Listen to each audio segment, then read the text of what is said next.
E se eu te dissesse que um caçador experiente encontrou uma mulher desconhecida, gravemente ferida nas profundezas da floresta amazônica? E que horas depois, sem entender o que estava acontecendo, ele se viu cercado por guerreiros que emergiram das sombras como fantasmas. O que você faria no lugar dele?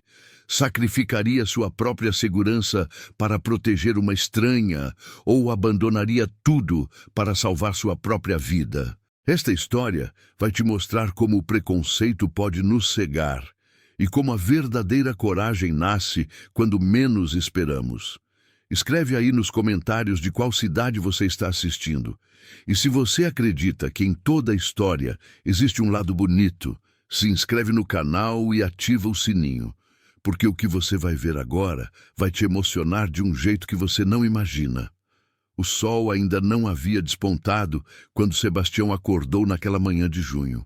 O orvalho cobria as folhas das árvores gigantes e uma névoa baixa pairava sobre o chão da floresta. Ele preparou seu café forte em silêncio, sentado na pequena varanda de madeira de sua casa, à beira do rio Tapajós. Seus olhos enrugados, marcados por décadas sob o sol amazônico, contemplavam o despertar da mata. Aos 57 anos, Sebastião conhecia cada trilha, cada córrego, cada segredo daquela parte da floresta. Havia nascido ali, filho de seringueiros, e nunca sentira vontade de conhecer a vida nas grandes cidades. Para ele, a floresta era tudo: seu sustento, sua paz, seu mundo. As rugas profundas em seu rosto contavam histórias de sobrevivência, de tempestades enfrentadas, de noites passadas sob o céu estrelado da Amazônia. Nessa manhã, algo parecia diferente. Um peso no peito, uma inquietação que não sabia explicar. Os pássaros cantavam como sempre, mas Sebastião percebia algo estranho no ar. Talvez fosse apenas a idade chegando, pensou, enquanto ajeitava sua velha espingarda nas costas e amarrava firme a faca de caça em sua cintura. Sebastião estava precisando de carne.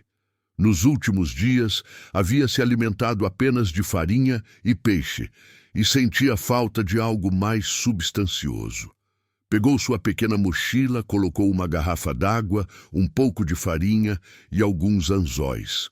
Nunca se sabia o que o dia poderia trazer. Antes de partir, olhou para o retrato desbotado de sua falecida esposa, Teresa, sobre a mesa rústica. 15 anos se passaram desde que ela partira, levada pela malária, mas a dor continuava fresca. Volto antes do anoitecer, murmurou para o vento, como se Teresa pudesse ouvi-lo. O caçador seguiu por uma trilha pouco usada que serpenteava entre troncos enormes de sumaúma e castanheiras centenárias. O chão macio abafava seus passos, e Sebastião movia-se como um fantasma entre as sombras da floresta. Não era apenas um caçador. Era parte daquele mundo verde, caminhando em harmonia com os ciclos da natureza. Após 2 horas de caminhada, encontrou rastros frescos de um bando de queixadas. Sorriu. Aqueles porcos selvagens forneceriam carne por semanas se conseguisse abater um. Agachado, estudou cuidadosamente as pegadas, o sentido para onde os animais seguiam, a profundidade das marcas. A caçada havia começado. Seguindo o rastro, Sebastião afastou-se mais do que planejava de sua casa. Adentrou uma região da floresta onde raramente caçava, conhecida pelos ribeirinhos como Seringal Perdido, um lugar de histórias antigas, de lendas sobre povos que viviam isolados e defendiam seu território com flechas envenenadas. Foi quando ouviu um gemido baixo, quase inaudível. Parou imediatamente, todos os seus sentidos em alerta. Poderia ser uma onça ferida, e nada é mais perigoso na floresta que um predador machucado. Mas havia algo naquele som que não parecia animal. Havia uma cadência, uma modulação que só poderia vir de uma garganta humana. Movendo-se com extrema cautela, Sebastião seguiu na direção do som. Afastou alguns arbustos e então a viu. Uma mulher jovem, talvez com seus 30 anos, estava caída entre raízes expostas de uma grande árvore. Seu rosto estava coberto de sujeira e sangue seco, e suas roupas simples, um vestido de algodão típico das ribeirinhas, estavam rasgadas e manchadas. Ao seu lado, uma pequena bolsa de palha trançada. "Meu Deus do céu!" sussurrou Sebastião, aproximando-se rapidamente. A mulher abriu os olhos quando sentiu sua presença. Havia medo naquele olhar, um pavor profundo que fez com que ela tentasse se arrastar para longe dele, apesar de suas óbvias feridas. "Ei, calma, calma", disse Sebastião, erguendo as mãos em sinal de paz. "Não vou te fazer mal, estou aqui para ajudar." Ela o observou por um momento, seus olhos negros estudando o rosto envelhecido do caçador. Depois de alguns segundos, pareceu relaxar um pouco. "Água", murmurou ela com voz rouca. Sebastião imediatamente tirou sua garrafa d'água e ajudou-a a beber. Enquanto ela sorvia pequenos goles, ele examinou suas feridas. Havia um corte profundo em sua perna, outro em seu ombro, e diversos arranhões e hematomas pelo corpo. Não eram feridas de animal. Alguém havia feito aquilo. "Como você se chama?" perguntou ele, enquanto rasgava um pedaço de sua própria camisa para estancar o sangramento da perna. "Maiara", respondeu ela, após um momento de hesitação. "Maiara, eu sou Sebastião. Preciso te levar para minha casa. Essas feridas precisam ser tratadas." Ela tentou falar algo, mas a dor a fez cerrar os dentes. Sebastião percebeu que ela estava queimando de febre. "Quem fez isso com você?" perguntou, enquanto improvisava um curativo. Maiara olhou para a floresta ao redor, como se temesse que alguém estivesse observando. "Eles vão voltar", sussurrou. "Não podem me encontrar aqui. Vão matar você também." Um calafrio percorreu a espinha do velho caçador. Ele conhecia histórias de madeireiros ilegais, de garimpeiros que não hesitavam em eliminar quem se colocasse em seu caminho. Seria isso? Ou algo mais? "Ninguém vai te fazer mal agora", prometeu, embora não tivesse certeza se poderia cumprir tal promessa. "Consegue andar?" Ela tentou se levantar, mas suas pernas cederam. Sebastião não hesitou. Com uma força que surpreenderia qualquer um que visse apenas um velho caçador, ele a pegou nos braços. Maiara pesava pouco, como se não se alimentasse adequadamente há dias. "Minha bolsa", murmurou ela. "Não posso perder minha bolsa." Sebastião pegou a pequena bolsa de palha e a pendurou no ombro. O caminho de volta seria longo e difícil, carregando aquela mulher ferida, mas não havia alternativa. Enquanto caminhava, Sebastião observava o rosto de Maiara. Havia algo nela que não conseguia definir. Seus traços eram indígenas, mas havia também algo mais em sua fisionomia. Suas mãos eram calejadas, de quem trabalha duro, mas seus dedos eram longos e finos. E havia símbolos pintados em seu pulso, quase invisíveis sob a sujeira e o sangue. Símbolos que Sebastião já vira antes, mas não conseguia lembrar onde. O retorno foi penoso. A cada meia hora, Sebastião precisava parar para descansar e dar água a Maiara, cuja febre parecia aumentar. Ele falava com ela constantemente, tentando mantê-la consciente, perguntando sobre sua vida, sua família. Mas Maiara respondia apenas com frases curtas e confusas, mencionando o povo da água e os guardiões da floresta sagrada. Quando finalmente chegaram à pequena casa de Sebastião, o sol já começava a se pôr, pintando o céu de vermelho e laranja. Com cuidado, ele colocou Maiara em sua própria cama, uma esteira simples coberta com lençóis limpos. "Preciso limpar essas feridas", explicou ele, enquanto acendia um lampião a querosene. Da prateleira de madeira que servia como armário, Sebastião tirou um pequeno pote de barro. Dentro havia uma pasta verde escura, feita de ervas que ele mesmo colhia e preparava segundo as receitas que aprendera com sua mãe. Com delicadeza, limpou as feridas de Maiara com água morna. Ela gemia de dor, mas não reclamava. Quando aplicou a pasta de ervas, ela suspirou, como se sentisse alívio imediato. Isso vai ajudar a combater a infecção e baixar a febre, explicou ele, cobrindo os ferimentos com folhas de bananeira limpas, um curativo natural que sua gente usava há gerações. Por que está me ajudando? Perguntou ela, fitando-o com seus olhos febris. Sebastião ficou em silêncio por um momento. Porque é o certo a fazer, respondeu finalmente. Meu pai me ensinou que a floresta nos provê, mas também nos cobra responsabilidade uns pelos outros. Aqui, sozinhos na mata, só temos uns aos outros. Maiara fechou os olhos exausta. Eles vão nos encontrar, murmurou antes de adormecer. Eles sempre encontram. Enquanto Maiara descansava, Sebastião preparou um caldo forte com as ervas medicinais que mantinha secas. Do lado de fora da cabana, a noite caía rapidamente, trazendo com ela os sons noturnos da floresta. O coachar dos sapos, o canto das cigarras, o ocasional rugido distante de uma onça. Sentado na varanda, com sua velha espingarda ao alcance da mão, o caçador contemplava as estrelas que começavam a pontilhar o céu. Quem seria aquela mulher? De quem ela fugia? E por que Sebastião sentia que, ao resgatá-la, havia se envolvido em algo muito maior do que imaginava? As horas passaram. Maiara alternava entre momentos de sono profundo e delírios febris, murmurando palavras em uma língua que Sebastião não reconhecia completamente. Pareciam fragmentos de um dialeto tupi, misturados com português. Em seus delírios, ela falava de uma aldeia escondida, de um tesouro sagrado, de homens com armas de fogo. Por volta da meia-noite, quando a lua cheia iluminava o rio com sua luz prateada, Sebastião decidiu examinar a bolsa de palha que Maiara tanto valorizava. Normalmente, jamais violaria a privacidade de alguém assim, mas precisava de pistas para entender o perigo que os ameaçava. Dentro da bolsa, encontrou poucos pertences.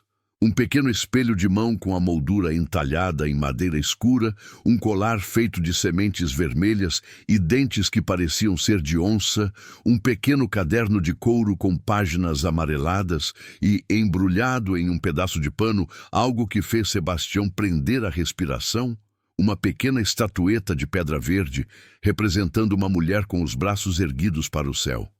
Não era qualquer pedra verde, era Muiraquitã, a pedra sagrada das Amazonas, raríssima e considerada mágica pelos povos antigos. Sebastião já ouvira histórias sobre essas relíquias, mas nunca tinha visto uma tão perfeitamente preservada, tão finamente trabalhada. Abriu o pequeno caderno e descobriu páginas e mais páginas de anotações em uma caligrafia delicada. Algumas estavam em português, outras naquela mesma língua que Maiara falava em seus delírios. Havia desenhos também, mapas rudimentares, esboços de plantas, símbolos rituais. Em uma das páginas, encontrou o que parecia ser um mapa para um local chamado Aldeia dos Espíritos da Água. Sebastião fechou o caderno, sentindo-se como um intruso. Recolocou tudo na bolsa, exatamente como estava, exceto a estatueta, que contemplou por mais alguns segundos antes de guardá-la. Algo lhe dizia que aquele pequeno objeto era a razão de tudo o que estava acontecendo. Na manhã seguinte, Maiara acordou com a febre mais baixa. Sebastião havia passado a noite em vigília, cochilando apenas por breves momentos em sua rede armada na varanda. Ofereceu-lhe o caldo de ervas, que ela bebeu avidamente. Obrigada, disse ela, sua voz mais forte que no dia anterior. Você salvou minha vida. O que aconteceu com você, Maiara? Perguntou ele, sentando-se na beirada da cama. Quem fez isso? Ela desviou o olhar, contemplando a parede de madeira rústica. É melhor você não saber. Já te coloquei em perigo só por estar aqui. Estou velho demais para ter medo de perigo, respondeu ele com um sorriso cansado. E velho o suficiente para saber quando alguém precisa falar. Maiara hesitou, estudando o rosto de Sebastião como se procurasse sinais de que poderia confiar nele. Finalmente, suspirou. Sou filha de 2 mundos. começou ela. Minha mãe era do povo Wauja, da aldeia escondida além das 3 quedas d'água. Meu pai era um botânico brasileiro que vivia entre eles, estudando plantas medicinais. Ela fez uma pausa, bebendo mais um pouco do caldo. Cresci na aldeia, mas também estudei na cidade. Meu pai queria que eu conhecesse os 2 mundos, para um dia ser uma ponte entre eles. Aprendi os conhecimentos antigos com minha mãe e os modernos nas escolas. Sebastião assentiu, começando a entender os contrastes que notara nela. Há 3 anos, um grupo de homens chegou à nossa região. No início, disseram que eram pesquisadores, interessados em nossa cultura, em nossas plantas medicinais. Meu povo os recebeu bem, como sempre fazemos com os que vêm em paz. O rosto de Maiara escureceu. Mas eles mentiam. Eram caçadores de tesouros disfarçados. Buscavam os muiraquitãs sagrados, as antigas estatuetas de pedra verde que nosso povo guarda há séculos. Dizem que cada estatueta marca o local de um tesouro deixado pelas Amazonas, as antigas guerreiras que viveram nessas terras antes de nós. E o que aconteceu? Perguntou Sebastião, embora já imaginasse a resposta. Quando perceberam que não revelaríamos voluntariamente onde estavam as estatuetas, eles voltaram com mais homens, armados. Sua voz falhou. Atacaram à noite, mataram muitos dos nossos, incluindo meu pai, que tentou negociar com eles. Lágrimas corriam pelo rosto de Maiara. Sebastião sentiu um nó na garganta. Nossa aldeia está escondida há gerações por um bom motivo. Não é apenas o muiraquitã que protegemos, é o conhecimento, receitas de curas que podem salvar milhares de vidas, mas que nas mãos erradas... Ela não precisou terminar a frase. Sebastião entendia bem. Conhecia histórias de laboratórios estrangeiros que roubavam conhecimentos indígenas para criar remédios caros, sem dar nada em troca aos verdadeiros donos daquele saber. Consegui escapar com um dos muiraquitãs, continuou ela. Pretendia encontrar ajuda na cidade, denunciar o que estava acontecendo, mas eles me seguiram, me encurralaram na floresta ontem. Achei que fosse morrer ali. Sebastião absorvia cada palavra, cada revelação como um golpe. Aquela história era maior e mais perigosa do que imaginara. Quantos são eles? Perguntou, tentando avaliar a ameaça. Pelo menos 10 homens armados, liderados por um homem chamado Vitor Mendes. Ele se passa por antropólogo, mas é um mercenário contratado por colecionadores estrangeiros. O nome fez Sebastião enrijecer. Vitor Mendes era conhecido na região, um homem cruel que já havia sido acusado de tráfico de animais e invasão de terras indígenas, mas que sempre escapava da justiça graças a conexões poderosas. Precisamos levar você a um hospital, depois a polícia, decidiu Sebastião. Maiara balançou a cabeça veementemente. A polícia local está comprada, e o hospital é o primeiro lugar onde eles vão procurar. Não, eu preciso continuar. Tenho que chegar à capital, falar com pessoas que conheço na Universidade Federal. Eles têm contatos na imprensa nacional, podem fazer com que essa história seja ouvida. Antes que Sebastião pudesse responder, ouviu-se um barulho distante. O motor de um barco aproximando-se pelo rio. Ele correu para a janela, espiando cautelosamente. Um barco de alumínio com motor de popa avançava pelo Tapajós, reduzindo a velocidade à medida que se aproximava da margem. 3 homens estavam a bordo, todos armados com rifles. Eles nos encontraram, murmurou Maiara, o medo evidente em sua voz. Sebastião agiu rapidamente. Pegou sua espingarda, verificou se estava carregada e colocou mais cartuchos no bolso. Fique aqui, não faça barulho, instruiu. Saiu para a varanda, tentando parecer casual, como se estivesse apenas observando o dia começar. Os homens no barco notaram sua presença. Um deles, alto e de barba cerrada, acenou. Bom dia, meu velho! Gritou ele enquanto o barco se aproximava da pequena doca de madeira. Precisamos de uma informação. Sebastião forçou um sorriso, mas manteve a espingarda visível, apoiada contra seu ombro. Uma mensagem clara. Estou armado. Bom dia, respondeu. Em que posso ajudar? O barco atracou e os 3 homens desembarcaram. Todos usavam roupas típicas de expedição, calças cargo, camisas de manga comprida, coletes com muitos bolsos. Poderiam facilmente passar por pesquisadores ou turistas de aventura, não fosse pelo olhar duro e pelas armas que carregavam com familiaridade. Estamos procurando uma mulher, disse o homem barbado, claramente o líder do grupo. Jovem, de origem indígena. Ela fugiu do nosso acampamento de pesquisa há 2 dias. Está confusa, delirando com febre. Precisamos levá-la de volta para tratamento médico. Sebastião manteve a expressão neutra, décadas de caça tendo-lhe ensinado a mascarar suas emoções. Não vejo ninguém por aqui além de mim nos últimos tempos, respondeu calmamente. Vivo sozinho desde que minha esposa faleceu. O homem barbado deu um passo à frente, seus olhos percorrendo a cabana atrás de Sebastião. Se não se importa, gostaríamos de dar uma olhada, para ter certeza. Ela precisa urgentemente de cuidados médicos, entende? Me importo sim, respondeu Sebastião, sua voz agora firme. Esta é minha casa, não conheço vocês. E já disse que não vi ninguém. Um silêncio tenso se estabeleceu. Os outros 2 homens sutilmente moveram as mãos para mais perto de suas armas. Olha, senhor, começou o barbado. Sebastião, completou o caçador. Sebastião Ferreira dos Santos. Senhor Sebastião, entendo sua preocupação, mas essa mulher é perigosa. Ela roubou algo muito valioso de nosso acampamento, algo que não pertence a ela. Sebastião riu, um som seco e sem humor. Curioso, uma mulher indígena roubando algo dos brancos.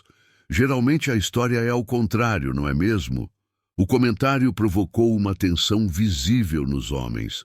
O líder barbado estreitou os olhos. Não quero problemas, senhor Sebastião, disse ele, sua voz agora carregada de ameaça velada. Só queremos a mulher e o que ela levou. Depois disso, seguiremos nosso caminho e você nunca mais nos verá. E eu já disse que não tem ninguém aqui, repetiu Sebastião, ajustando ligeiramente sua posição, a mão mais próxima do gatilho da espingarda. Agora, se não se importam, tenho trabalho a fazer. O rio está cheio de peixes esperando. Por um momento, pareceu que os homens iriam insistir, talvez até usar a força. Mas algo no olhar determinado do velho caçador, ou talvez a espingarda que ele segurava com tanta familiaridade, os fez reconsiderar. Tudo bem, disse finalmente o barbado. Desculpe o incômodo. Se por acaso você vir essa mulher, há uma recompensa. 2.000 reais para quem nos ajudar a encontrá-la. Ele tirou um papel do bolso, uma fotografia, e a estendeu para Sebastião. Era Maiara, mais jovem e saudável, sorrindo ao lado de um homem mais velho, provavelmente seu pai. Vou ficar atento, prometeu Sebastião, pegando a foto e guardando-a no bolso. Mas como disse, não vejo muita gente por aqui. Os homens voltaram ao barco, lançando olhares suspeitosos para a cabana. Quando o motor roncou novamente e eles se afastaram rio acima, Sebastião finalmente permitiu-se relaxar um pouco. Mas sabia que eles voltariam, e na próxima vez não seriam tão educados. Dentro da cabana, encontrou Maiara encolhida num canto, tremendo de medo. Era ele, sussurrou ela. Ah, o homem de barba. É Vitor Mendes. Sebastião assentiu gravemente. Não acreditaram em mim. Voltarão, provavelmente com mais homens. Precisamos sair daqui, disse ela tentando se levantar, mas cambaleando com a fraqueza. Você não está em condições de viajar, argumentou Sebastião. E se formos pelo rio, nos encontrarão facilmente. Ele refletiu por um momento, considerando as opções. A floresta oferecia centenas de esconderijos, mas seria difícil para Maiara, em seu estado, percorrer longas distâncias a pé. Por outro lado, o rio era a rota mais rápida para a cidade mais próxima, onde poderiam buscar ajuda. Há outro caminho, disse finalmente. Um caminho que poucos conhecem. Maiara o fitou com esperança renovada. Qual? Os igarapés antigos. Uma rede de pequenos canais que serpenteia pela floresta, conectando lagos e rios menores. Meu pai me ensinou a navegar por eles. São estreitos demais para barcos com motor, mas uma canoa passa facilmente. Ele se aproximou de Maiara, ajudando-a a sentar-se na cama. Descanse mais algumas horas. Use esse tempo para recuperar forças. Partirei ao anoitecer para prepararmos tudo. Conheço um lugar onde podemos nos esconder por alguns dias, até você estar forte o suficiente para a viagem até a cidade. Maiara assentiu, grata pela determinação do velho caçador. Por que está fazendo isso por mim? Perguntou ela. Está arriscando sua vida por uma estranha. Sebastião sorriu tristemente. Minha filha teria sua idade agora. Ela e minha esposa, ambas levadas pela malária quando os médicos se recusaram a vir até nossa aldeia, dizendo que era longe demais. Ele fez uma pausa, a dor antiga refletida em seus olhos. Talvez eu esteja tentando salvar o que não pude salvar antes. Maiara tocou a mão calejada de Sebastião, um gesto de compreensão que transcendia palavras. Meu povo acredita que nada acontece por acaso, disse ela suavemente. Foi a floresta que nos uniu, a floresta e seus espíritos. As horas seguintes passaram em preparativos silenciosos. Sebastião embalou provisões, farinha, carne seca, ervas medicinais, fósforos, uma lona para abrigo. Em uma caixa de metal à prova d'água, guardou o pouco dinheiro que tinha e documentos importantes. Enquanto trabalhava, seus pensamentos iam para aquela estatueta verde. O Muiraquitã. Lembrava-se agora de histórias que seu avô contava, sobre pedras verdes que curavam doenças, que protegiam contra espíritos malignos, que garantiam fertilidade às mulheres que os usavam.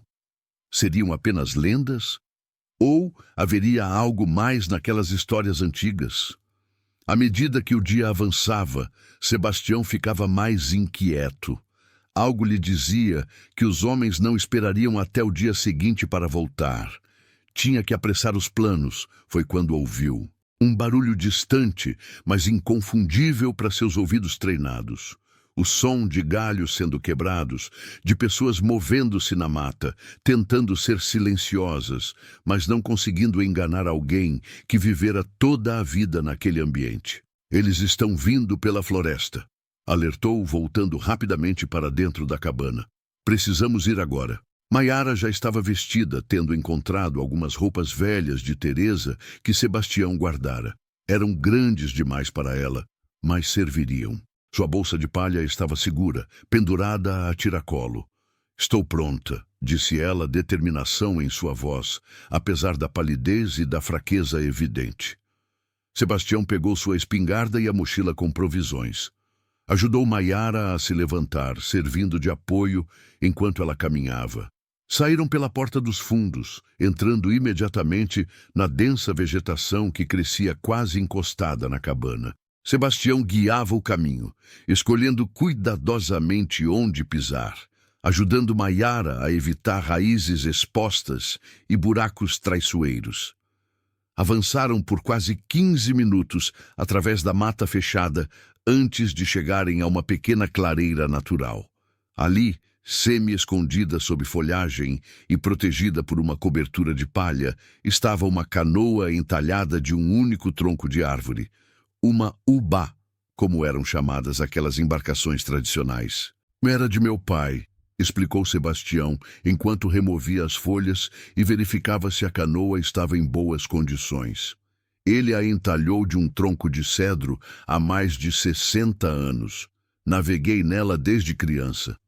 A canoa era uma obra-prima de artesanato ribeirinho, leve o suficiente para ser transportada por terra quando necessário, estável o suficiente para enfrentar corredeiras, durável o bastante para atravessar gerações. Com cuidado, Sebastião ajudou Maiara a entrar e acomodar-se na proa. Colocou as provisões no centro e posicionou-se na popa, com o remo de madeira escura em mãos. Com um empurrão firme, a canoa deslizou para dentro de um estreito canal de água escura, quase completamente coberto pelo dossel da floresta. O igarapé era tão estreito em alguns pontos que os ramos das árvores de ambas as margens se tocavam acima deles, formando um túnel natural. A água era clara, mas de um tom amarronzado devido aos taninos liberados pelas folhas em decomposição. Sebastião remava com a precisão de quem conhece cada centímetro daquele caminho aquático. Em alguns momentos, precisava deitar-se na canoa para passar sob troncos caídos que formavam pontes naturais sobre o igarapé. É como um labirinto, comentou Maiara, maravilhada com a complexidade daquela rede de canais. Como você sabe para onde ir? Pelos sinais, respondeu Sebastião, apontando para formações de pedras, para árvores com marcas específicas, para a posição do sol que ocasionalmente penetrava através do dossel. Meu pai me ensinou a ler a floresta como vocês leem livros. Avançaram assim por mais de 1 hora, o silêncio quebrado apenas pelo suave deslizar da água contra a madeira da canoa e pelos sons da floresta. O canto dos pássaros, o ocasional barulho de um animal movendo-se na vegetação densa, o zumbido constante dos insetos. Foi quando os primeiros tiros ecoaram ao longe. Encontraram a cabana vazia, concluiu Sebastião, aumentando o ritmo das remadas. Estão frustrados. Vão seguir nosso rastro, disse Maiara, o medo evidente em sua voz. Na floresta, talvez, mas aqui na água não deixamos trilha, e pouquíssimas pessoas conhecem esses igarapés antigos. A maioria dos que sabiam já se foi. O som dos tiros cessou, mas tanto Sebastião quanto Maiara sabiam que o perigo não havia passado. Os homens de Vitor Mendes não desistiriam facilmente, não com o Muiraquitã em jogo. Ao entardecer, chegaram a um pequeno lago escondido, quase completamente cercado por vegetação tão densa que de fora era impossível perceber sua existência. Em uma das margens, erguia-se uma árvore gigantesca, uma sumaúma centenária, cujas raízes formavam cavidades naturais, algumas grandes o suficiente para abrigar uma pessoa. Passaremos a noite aqui, decidiu Sebastião, guiando a canoa até a margem próxima à grande árvore. Este lugar é sagrado para meu povo. Dizem que os espíritos da floresta vêm descansar neste lago durante a noite. Os caçadores evitam este local depois do pôr do sol. Ajudou Maiara a desembarcar e a se acomodar em uma das cavidades entre as raízes. O espaço era surpreendentemente seco e protegido, como uma pequena caverna natural. Com a habilidade de quem fez isso milhares de vezes, Sebastião acendeu um pequeno fogo usando gravetos secos e uma técnica de fricção. A chama era pequena o suficiente para não ser vista à distância, mas fornecia calor suficiente para o conforto naquela noite que prometia ser fria e úmida. Comeram em silêncio, um pouco de farinha misturada com água e pedaços de peixe seco que Sebastião havia trazido. Não era um festim, mas alimentaria os corpos cansados. "Como estão suas feridas?" perguntou ele, notando que Maiara ocasionalmente tocava o ombro machucado. "Melhorando", respondeu ela. "Suas ervas são poderosas. Minha mãe ficaria impressionada." Sebastião sorriu, orgulhoso. Aquele conhecimento era sua herança mais valiosa, passado de geração em geração, assim como o Muiraquitã era para o povo de Maiara. "Amanhã seguiremos para o norte", explicou ele, traçando um mapa imaginário no ar. "Há um posto da FUNAI a 2 dias daqui, seguindo os igarapés. Lá podemos encontrar ajuda, pessoas que acreditarão em sua história." Maiara assentiu, mas seus olhos revelavam dúvida. "E se eles também estiverem comprados? Como saberemos em quem confiar?" Era uma pergunta válida. A corrupção penetrava profundamente na região, alimentada pelo dinheiro do garimpo ilegal, do tráfico de madeira, da biopirataria. Conheço o chefe do posto, Jerônimo, respondeu Sebastião.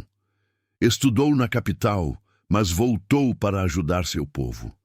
Se existe um homem honesto naquela instituição, é ele.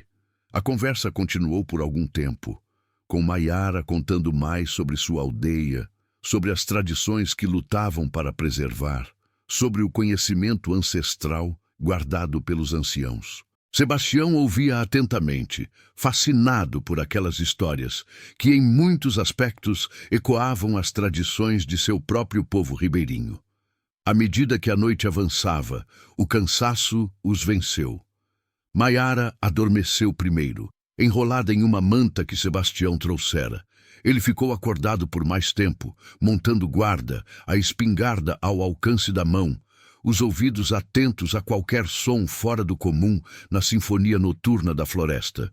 Eventualmente, o sono também o reclamou. Seus olhos fecharam-se lentamente, sua respiração tornou-se mais profunda, regular. Mas mesmo no sono, parte dele permanecia alerta, como todo caçador experiente. Foi no meio da noite que Sebastião despertou subitamente. Algo havia mudado. Um silêncio estranho caíra sobre a floresta. Os sapos haviam parado de coachar, os grilos de cantar. Era como se toda a vida selvagem tivesse prendido a respiração. Ele levantou-se silenciosamente, pegando sua espingarda. Maiara também acordou, percebendo a tensão imediata. "O que foi?" sussurrou ela. Sebastião fez sinal para que ficasse em silêncio. Seus olhos, acostumados à escuridão, vasculhavam a vegetação ao redor, procurando por qualquer movimento, qualquer sinal de perigo. Foi quando os viu. Não eram os homens de Vitor Mendes, como temia inicialmente. Eram silhuetas mais baixas, movendo-se com uma graça sobrenatural entre as árvores, quase como se fossem parte da própria floresta. O luar, filtrando-se através do dossel, revelou mais detalhes. Corpos pintados com símbolos rituais, arcos e lanças nas mãos, rostos marcados por pinturas tribais. Guerreiros indígenas, pelo menos uma dúzia deles, haviam cercado completamente o pequeno acampamento. "Uau, já!" murmurou Maiara, reconhecimento e alívio em sua voz. "Meu povo!" Um dos guerreiros avançou. Era um homem de meia idade, com o corpo coberto de pinturas elaboradas que indicavam sua posição de liderança. Usava um cocar de penas vermelhas e pretas, e seu peito estava adornado com um colar de dentes de onça, semelhante ao que Maiara carregava em sua bolsa. "Maiara", disse ele em português, sua voz grave e solene. "Finalmente te encontramos." "Tupã", respondeu ela, levantando-se com dificuldade. "Como nos acharam?" O guerreiro sorriu levemente. "Os espíritos da floresta nos guiaram, e os rastros que os homens brancos deixaram enquanto te perseguiam não foram difíceis de seguir." Tupã voltou sua atenção para Sebastião, que permanecia de pé, a espingarda abaixada, mas ainda em suas mãos, não em sinal de ameaça, mas de cautela. "Você ajudou nossa irmã", disse o guerreiro. "O povo Valja agradece." Sebastião assentiu respeitosamente. "Fiz apenas o que qualquer um faria." Tupã balançou a cabeça lentamente. "Não. Poucos teriam arriscado suas vidas por uma estranha. Poucos teriam deixado sua casa e seus pertences para proteger alguém que não conheciam. Você tem o coração de um guerreiro, velho caçador." Outros guerreiros se aproximaram, alguns trazendo ervas medicinais e pequenas cabaças com líquidos que Sebastião reconheceu como preparos curativos. Começaram a cuidar das feridas de Maiara, aplicando pastas de plantas maceradas e entoando cantos baixos, quase sussurrados. Tupã explicou a situação para Sebastião. "Estamos em guerra, caçador. Uma guerra silenciosa que os jornais não noticiam, que o governo finge não ver. Os homens que perseguem Maiara atacaram nossa aldeia há 3 dias. Mataram nosso pajé e 2 guerreiros jovens. Buscam os muiraquitãs e o conhecimento sagrado que guardamos. Por que os muiraquitãs são tão valiosos para eles? Perguntou Sebastião. São apenas estatuetas de pedra, por mais bonitas que sejam. Tupã trocou um olhar significativo com Maiara antes de responder. Os muiraquitãs marcam locais onde nossos ancestrais guardaram conhecimento sagrado. Receitas de curas para doenças que os brancos consideram incuráveis. O segredo para comunicar-se com os espíritos da floresta. A localização de plantas que podem salvar ou matar. Em mãos erradas, esse conhecimento se tornaria armas ou mercadorias. Sebastião compreendeu imediatamente a gravidade da situação. Não era apenas sobre artefatos valiosos. Era sobre poder, sobre o controle de saberes que poderiam mudar o mundo, para melhor ou para pior, dependendo de quem os possuísse. O muiraquitã que Maiara carrega, continuou Tupã, é o mais importante de todos. Marca o local do Templo das Águas Sagradas, onde os maiores segredos de nosso povo foram escondidos há centenas de anos. Um dos guerreiros mais jovens aproximou-se, falando rapidamente na língua Valja. Tupã ouviu atentamente, seu rosto endurecendo com as notícias. Os homens brancos estão se aproximando, traduziu para Sebastião. Seguiram nosso rastro até aqui, chegarão ao amanhecer. Quantos? Perguntou Sebastião, já calculando as chances. Muitos. Pelo menos 20 homens armados. O velho caçador refletiu rapidamente. Mesmo com a habilidade dos guerreiros Valja, enfrentar 20 homens armados com rifles modernos seria um massacre. Conheço outro caminho, disse finalmente. Um caminho que nem meu próprio povo conhece.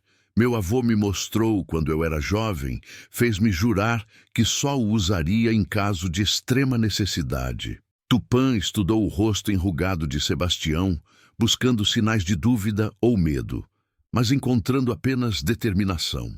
Onde esse caminho leva? A caverna dos sussurros, respondeu Sebastião, sua voz quase reverente. Um lugar onde, dizem, os espíritos da floresta se reúnem para decidir o destino dos homens. Meu avô disse que é um portal entre mundos. Um murmúrio percorreu o grupo de guerreiros. Claramente, mesmo para os Valja, aquele nome evocava lendas conhecidas, histórias passadas de geração em geração.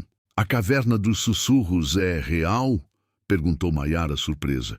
Nossos anciãos falam dela, mas muitos acreditam que seja apenas uma lenda.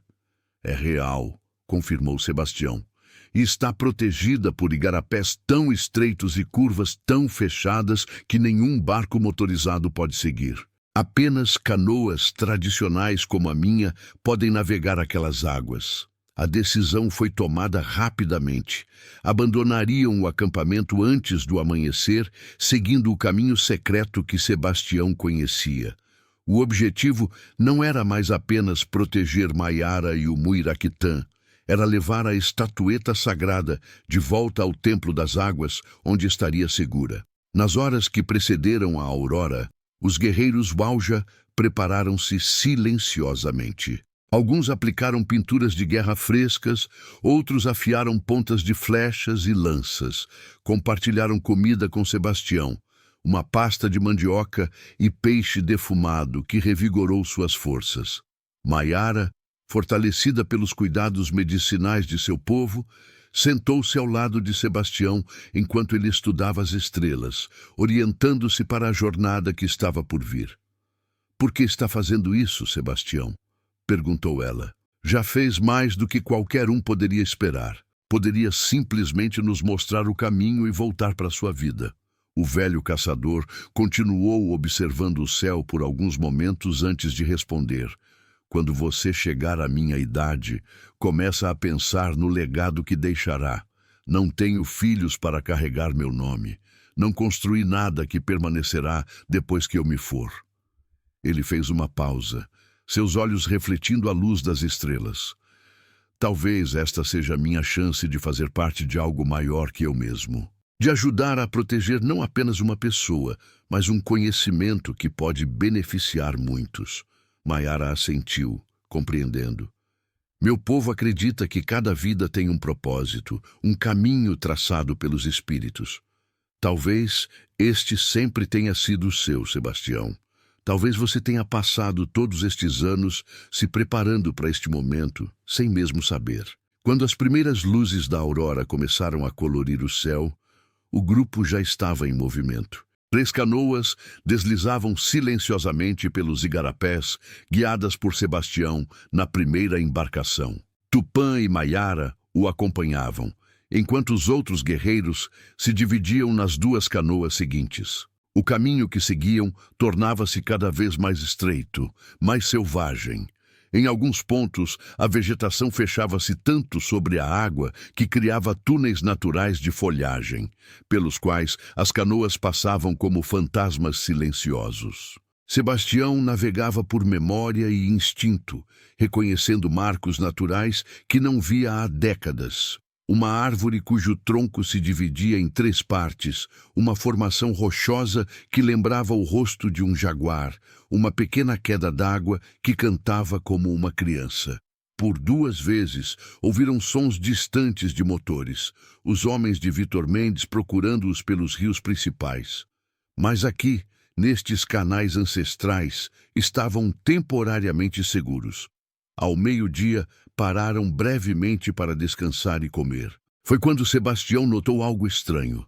Pássaros voando em círculos acima de um ponto específico da floresta, a cerca de meio quilômetro de onde estavam. Eles encontraram algo, murmurou Tupã, também observando os pássaros. Ou alguém. Sebastião e 2 guerreiros decidiram investigar, movendo-se silenciosamente através da vegetação densa. O que encontraram confirmou seus temores. Um homem ferido, usando o uniforme da FUNAI, arrastava-se lentamente pela mata, deixando um rastro de sangue. «Jerônimo!» exclamou Sebastião, reconhecendo o chefe do posto que havia mencionado a Maiara. Correram para ajudá-lo. O homem estava gravemente ferido, com um tiro no abdômen e vários cortes no rosto e nos braços. «Sebastião», murmurou ele, reconhecendo o velho caçador. Eles atacaram o posto, mataram todos. Com cuidado, levaram Jerônimo de volta ao acampamento temporário, onde os curandeiros Valja imediatamente começaram a tratar seus ferimentos. Entre gemidos de dor, Jerônimo relatou o que havia acontecido. Vitor Mendes e seus homens chegaram ontem à noite, dizendo que procuravam fugitivos. Mostraram documentos falsos da Polícia Federal. Quando questionei, começaram a atirar. Ele fez uma pausa, tomado pela dor. Estão procurando por você, Sebastião, e por uma mulher indígena. Ofereceram recompensa pela cabeça de vocês. A notícia era grave. Se haviam atacado um posto oficial da FUNAI, significava que não tinham mais nada a perder, que estavam dispostos a qualquer coisa para obter o Muiraquitã. Tupã e Sebastião trocaram olhares preocupados. O plano precisava ser ajustado. A Caverna dos Sussurros está a 1 dia de viagem daqui, explicou Sebastião. Se continuarmos sem parar, podemos chegar antes do anoitecer de amanhã. E depois? Perguntou Maiara. Da caverna, há um caminho subterrâneo que leva ao território tradicional Valja, respondeu Tupã. Um caminho que nossos ancestrais usavam para fugir dos caçadores de escravos há séculos. Se conseguirmos chegar lá, estaremos seguros. Nossos guerreiros protegem aquelas terras dia e noite. A jornada continuou, agora com urgência redobrada. Jerônimo foi acomodado em uma das canoas, seus ferimentos estabilizados pelos conhecimentos medicinais dos Valja. À medida que avançavam, a paisagem começava a mudar. Os igarapés se alargavam ligeiramente e as árvores ao redor pareciam mais antigas, mais imponentes. O ar carregava um aroma diferente, uma mistura de terra úmida, flores raras e algo mais. Algo indefinível que fazia arrepios subirem pela espinha de quem o respirava. Estamos entrando no território sagrado, explicou Tupã em voz baixa. A fronteira entre o mundo dos homens e o mundo dos espíritos torna-se mais tênue aqui. Sebastião assentiu, sentindo a mudança. Seu avô havia falado sobre isso, sobre como o ar parecia mais denso, como os sons da floresta assumiam qualidades quase musicais nesta região. Ao entardecer, chegaram a um ponto onde o igarapé se dividia em 3 canais diferentes. Sebastião hesitou, tentando recordar qual deles levava à caverna dos sussurros. O da esquerda, disse finalmente, guiando sua canoa para aquela direção. O canal escolhido tornou-se rapidamente mais escuro, com árvores gigantescas formando um dossel quase completo acima deles. A água também mudou, tornando-se mais clara e, estranhamente, levemente luminosa, como se minúsculas partículas de luz dançassem sob a superfície. A água canta, comentou Maiara, inclinando-se para ouvir melhor. Era verdade. A água emitia um som suave, quase como vozes distantes, entoando uma melodia antiga. Era ao mesmo tempo belo e inquietante. Seguiram por mais algumas horas, o crepúsculo dando lugar à noite. A escuridão seria completa não fosse a estranha luminescência da água, que iluminava o caminho como um guia sobrenatural. Foi quando um estrondo distante quebrou a paz. Um som que todos reconheceram imediatamente. Tiros. Eles nos encontraram, disse Tupã, tensão em sua voz. Impossível, respondeu Sebastião. Ninguém além de mim conhece este caminho. Talvez tenham capturado alguém que conhecia, sugeriu Maiara. Ou talvez estejam apenas atirando na esperança de nos assustar, de nos fazer revelar nossa posição. Independentemente da razão, o perigo estava próximo. Aumentaram o ritmo, remando com força renovada. O canal começou a se estreitar novamente, serpenteando entre formações rochosas cada vez maiores. E então, subitamente, o igarapé desembocou em um pequeno lago circular, perfeitamente redondo, como se tivesse sido desenhado por mãos humanas. No centro do lago, uma ilha minúscula abrigava uma única árvore, uma suma-uma tão antiga e tão imensa que seu tronco parecia uma torre viva, suas raízes estendendo-se como tentáculos gigantes para dentro da água. E ali, na base da árvore colossal, parcialmente escondida por suas raízes monumentais, estava a entrada da caverna dos sussurros. Chegamos, anunciou Sebastião, um misto de alívio e reverência em sua voz. As canoas cruzaram silenciosamente o lago, aproximando-se da ilha central. À medida que se aproximavam, podiam ouvir claramente agora sussurros, centenas deles, como uma multidão invisível conversando em vozes baixas. Os sons vinham da caverna, ecoando sobre a água. Os espíritos estão inquietos, observou Tupã. Eles sentem o perigo que se aproxima. Quando chegaram à ilha, amarraram as canoas às raízes expostas da suma-uma gigante. Com cuidado, transportaram Jerônimo, que alternava entre consciência e delírio febril. A entrada da caverna era mais imponente do que Sebastião lembrava. Um arco natural de pedra, com símbolos antigos entalhados em sua superfície. Alguns ele reconheceu como sendo de origem tupi. Outros pareciam ainda mais antigos, de povos que talvez já tivessem desaparecido há séculos.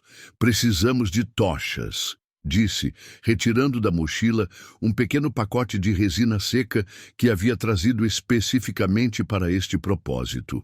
Rapidamente, prepararam tochas usando galhos caídos e a resina inflamável. Quando as acenderam, a luz amarelada revelou o interior da caverna. Um corredor de pedra que descia suavemente para as profundezas da terra. Suas paredes cobertas por pinturas rupestres extraordinariamente preservadas.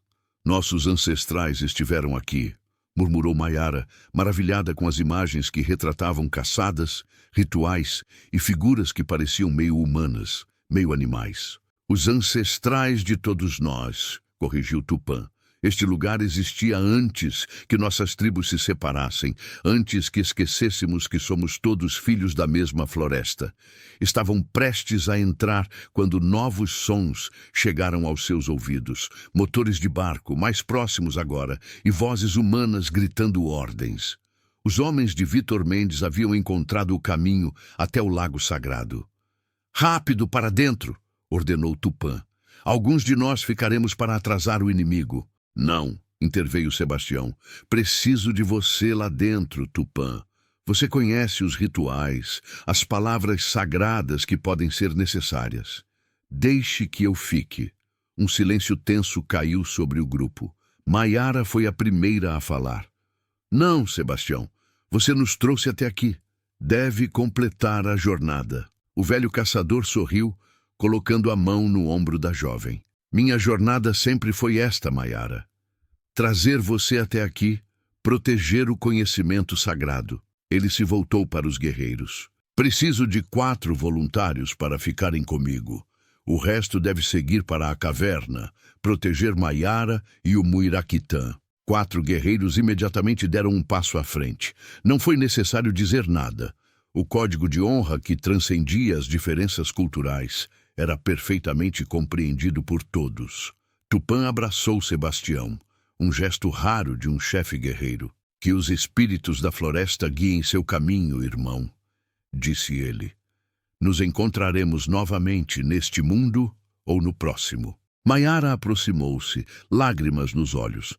"Você salvou minha vida 2 vezes, Sebastião. Nunca esquecerei." O velho caçador sorriu. "Vá, complete sua missão. Garanta que o conhecimento de seu povo sobreviva." Enquanto o grupo principal entrava na caverna, Sebastião e os 4 guerreiros prepararam sua defesa. Posicionaram-se estrategicamente entre as raízes gigantes da Sumaúma, que ofereciam cobertura natural. Não tiveram que esperar muito. 3 barcos surgiram na extremidade oposta do lago, seus motores quebrando a paz ancestral daquele lugar sagrado. À luz das lanternas potentes, Sebastião pôde ver Vitor Mendes na proa do primeiro barco, o homem barbado que visitara sua cabana, agora com uma expressão de triunfo cruel no rosto. "Sabemos que estão aí", gritou ele, sua voz ecoando sobre a água. "Entreguem a mulher e o artefato, e deixaremos vocês viverem." Sebastião trocou olhares com os guerreiros ao seu lado. Nenhuma palavra foi necessária. Todos sabiam que aquela promessa era vazia. O primeiro barco aproximou-se da ilha, seus ocupantes preparando-se para desembarcar. Foi quando Sebastião deu o sinal e a primeira flecha cortou o ar com um silvo, atingindo o motor do barco com precisão, provocando uma pequena explosão que lançou os homens na água. A batalha havia começado. Tiros ecoaram pelo lago sagrado, enquanto flechas e lanças respondiam do lado dos defensores. Sebastião usava sua velha espingarda com a precisão adquirida em décadas de caça, cada tiro encontrando seu alvo. Os homens de Vitor Mendes eram muitos, porém, e bem armados. Gradualmente, foram conseguindo se aproximar da ilha, usando os outros barcos como cobertura. Foi quando algo extraordinário começou a acontecer. A água do lago, antes calmamente luminosa, começou a se agitar. Ondas formavam-se sem vento, como se algo se movesse nas profundezas. E os sussurros da caverna tornaram-se mais altos, mais insistentes, como se centenas de vozes invisíveis estivessem tentando comunicar algo urgente. Um dos homens de Mendes, que havia conseguido chegar à margem da ilha, subitamente parou, olhando para a água com expressão de terror. Gritou algo ininteligível antes de recuar, tropeçando em seu próprio desespero. Outros também começaram a notar. Formas indistintas movendo-se sob a superfície da água, sombras que não correspondiam a nada físico. Luzes que pareciam olhos observando das profundezas. "O que é isso?" gritou um dos homens apontando sua arma para a água, como se pudesse atirar em espíritos. "Os guardiães despertaram", respondeu um dos guerreiros Valja ao lado de Sebastião, sua voz carregada de reverência e temor. Vitor Mendes, no entanto, parecia imune ao medo sobrenatural. Com determinação fanática, ele conseguiu desembarcar na ilha, seguido por seus homens mais leais. Avançaram, atirando continuamente na direção dos defensores. Sebastião sentiu uma dor aguda em seu ombro. Uma bala havia encontrado seu alvo. Mas ele não vacilou, continuando a atirar, protegendo a entrada da caverna por onde Maiara e os outros haviam desaparecido. A batalha intensificou-se, o ar enchendo-se com o cheiro de pólvora e sangue. 2 dos guerreiros, Valja, haviam caído, suas vidas entregues em defesa de seu conhecimento sagrado. Sebastião e os 2 guerreiros restantes estavam encurralados cada vez mais próximos à entrada da caverna. Foi quando Vitor Mendes finalmente o reconheceu. "O velho da cabana!" exclamou ele, um sorriso cruel distorcendo seu rosto barbado. "Deveria ter matado você quando tive chance." Sebastião não respondeu, economizando seu fôlego e seus cartuchos, que estavam se esgotando rapidamente. Um dos guerreiros ao seu lado caiu com um grito abafado, um tiro no peito. Agora restavam apenas Sebastião e um único guerreiro, Valja, defendendo a entrada da caverna contra 7 homens armados. "Acabou, velho!" gritou Mendes, avançando com confiança. "Diga-me onde está a mulher e o Muiraquitã, e talvez eu lhe dê uma morte rápida." Sebastião sentiu-se estranhamente calmo agora. A dor em seu ombro havia se transformado em um formigamento distante, e uma clareza incomum tomou conta de sua mente. Lembrou-se das palavras de seu avô, há tantos anos.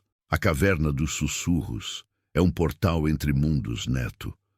Quando a necessidade for extrema, quando o equilíbrio da floresta estiver ameaçado, os guardiões atenderão ao chamado daqueles que os honram." Naquele momento, Sebastião soube o que precisava fazer. Abaixou sua espingarda, para a surpresa de Mendes e seus homens, e voltou-se para a entrada da caverna. Com voz firme, falou as palavras antigas que seu avô lhe ensinara. Uma invocação em uma língua que não era mais falada por nenhuma tribo viva, mas que a floresta ainda compreendia. A reação foi imediata. Os sussurros da caverna transformaram-se em um rugido ensurdecedor, como centenas de vozes gritando em uníssono.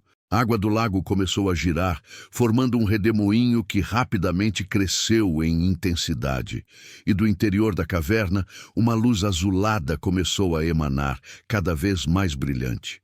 Vitor Mendes hesitou, seu rosto uma máscara de confusão e crescente medo. "O que você fez?" perguntou, sua voz perdendo a confiança anterior. Sebastião apenas sorriu.